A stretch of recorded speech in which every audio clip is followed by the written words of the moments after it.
This is exactly how I'm creating lead magnets for my email marketing agency and actually growing the size of my newsletter, the size of my school community, which is a paid community, and actually getting new clients for my agency. My name's Gavin. I run an email and SMS marketing agency, and I really just make these videos to document my journey, provide people with tips and tricks, and just show people what I'm doing to hopefully get some advice back from you guys if there's anything that I can improve. If you want a bit of help with your email marketing, check out my other channel. I have a whole channel dedicated to that. And if you want a bit of help growing your agency, I do a little bit of coaching on the side as well. So if that's something you're interested in, just go ahead and reach out to me. Description of the video, there's a way to get in touch with me in the school, or rather the Calendly meeting. So grab some time on my calendar. Anyway, let me show you how I'm growing the size of my newsletter with lead magnets. Take a look at this.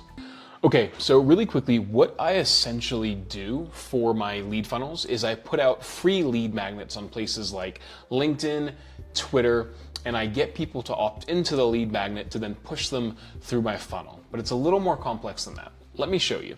So if we go into my LinkedIn profile here, I'll show you an example of a type of lead magnet that we posted on LinkedIn to get people to subscribe to our newsletter and then upsell them into our actual delivery. Let me find this here. Here we go. Here's one. So I created a post on LinkedIn that says, on running, one of the most successful shoe brands in the last 5 years. I downloaded their entire funnel and emails that you can copy and paste and repurpose for your own brand. And I created a document that I know my audience is going to like, which is basically an email marketing strategy that a certain company does. And so to get engagement on the post, I said, hey, if you want the lead magnet, you have to comment the word run and I will send it over to you. The reason we make them comment is because the comment boosts the engagement on the LinkedIn post, which means more people see it. When they comment, unfortunately with LinkedIn, I have to do this manually. I haven't found an automation tool that works properly. I find their profile and then I send them a DM, or rather I send them a comment and I say, hey, I just sent it to you, and I DM them the link to that document. Let me show you what that DM kind of looks like. Now, some people you can't actually DM. And so if you can't actually DM them, I just give it to them straight in the comment section here, just to make sure they get it. But let me show you for an example of Hamad Raza, what I sent to him. So as you can see here, I say, hey, here are those design files. I give them a link. And I say also, if you want to become an email marketer, I highly recommend checking out my school. I'm just plugging my school community at the same time as well, but I give them a link. Now, that link, okay, so we posted on LinkedIn, we're getting engagement on the post, more people are seeing it, more people are engaging. We got 42 comments here. It might not be exactly 42 because it's counting my responses, but you get the idea, right? People are engaging with it, and then we send them a link. Now this link here takes them to a landing page, okay? We click this here, and this is where they have to give me their email address to get access to the document. It's right here. Now, I do something a little differently. I start asking them a series of questions before they can get access to that document, okay? So I say, hey, how experienced in email marketing are you? They're a beginner. What best describes your role? Are you an e-commerce business? What do you struggle with the most? Okay, if it's like copywriting, tick that. What tools are you currently using for email marketing? Klaviyo, okay, cool. What industries and niches are you working in? Supplements.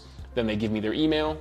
They press enter, click a get your guide, and then they get it. And they have to click here, and then it takes them to the design file, okay?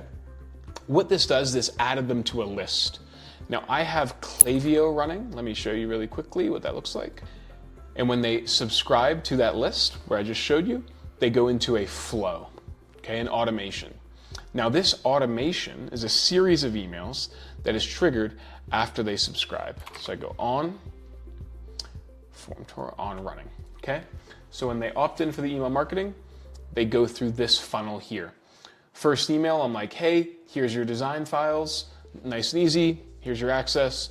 Then I wait a day, and then I gradually start putting them through a funnel where I educate them on email marketing while at the same time pushing them to my school community. So right now I'm actually trying to get people into my school community, but if you were selling a high ticket item, you could then change it to be like, hey, if you're interested in learning more, book a call with me. How I do it right now is I just put them through a funnel that educates them while at the same time puts them into a funnel that sells my school community, where they can learn how to become a better email marketer. So that's my funnel, okay? This is pretty basic, pretty stock standard, but something a lot of people don't do that I'm doing, I think you're gonna find interesting, is what I'm using those answers in those sign-up forms for. So remember when they said like, what best describes your role, describe what you struggle with, what industry do you work in? We capture all those responses using a tool called Form Toro, and we can now see what our cohorts look like from a response perspective. For example, I can see that the majority of the people opting in for my lead magnets are freelance email marketers, 45.8% of people, okay? And I can see that they struggle the most with designing emails, okay? And I can also see that they all pretty much use Klaviyo. And I can also see that they work within the apparel or other industries. And I can also see that, basically their experience level, right? Like the beginner, intermediate, advanced, okay? What that allows me to do is figure out what products I should create and what lead magnets I should create in the future to get even more people in, okay?